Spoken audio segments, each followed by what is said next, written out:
Day. That's coming up. Wow, that'll be something. Thank you, Vince. New at 9, as you just heard, it is still brutally cold outside. One church in Bayview is opening its doors for all-night prayer. But spreading the Christian word isn't the only reason they're open tonight. Jenna Sachs live in Bayview, where the church is answering some prayers tonight as well. They are, and this is the church's creative response to being denied a shelter program.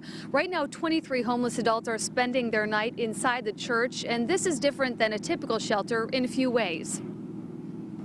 And I needed help, and I got a lot of it here. Stuffed animals, slippers, and a suitcase are the prized possessions of guests at the Tippecanoe Church. Larry Hartman used to be one of them. Well, to be honest with you, I was on some bad times, and I was homeless, and I had to come here and use the service. Hartman used to sleep in wooded areas of parks before coming here. Now, he's the church caretaker. Took me from down there to way up here.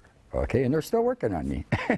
They don't give up. They don't. Visitors used to sleep in the church pews before being moved downstairs. The church pastor calls it a cold weather ministry. One of our guests said to me, you know, I really thought there were no good people left in the world until I came here. Pastor Karen Hagen says the church was denied its request for a shelter program, so it started hosting all-night prayer vigils, which include assigned spaces for sleep. It's different than a shelter because we do not have beds, we do not have showers, we do not cook here. What they do have is an emphasis on prayer and self-evaluation. Pastor Hagen spends most nights here working with guests toward improving their lives. We provide they don't find in shelters, which is relationship.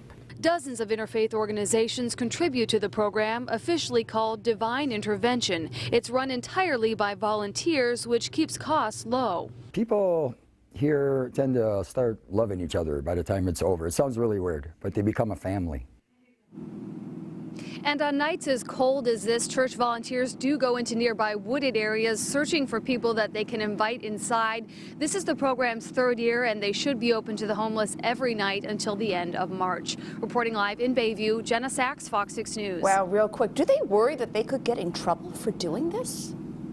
Actually, they're very different than a shelter in a few key ways. It has to do with not having any paid staff and not having a kitchen here. So they know what the details are, and they've followed those rules so that they are not classified as an official shelter. Okay, thanks, Jenna. High tension on Capitol Hill today. The discussion that deadly attack in Benghazi. Wisconsin Senator Ron Johnson grilling Secretary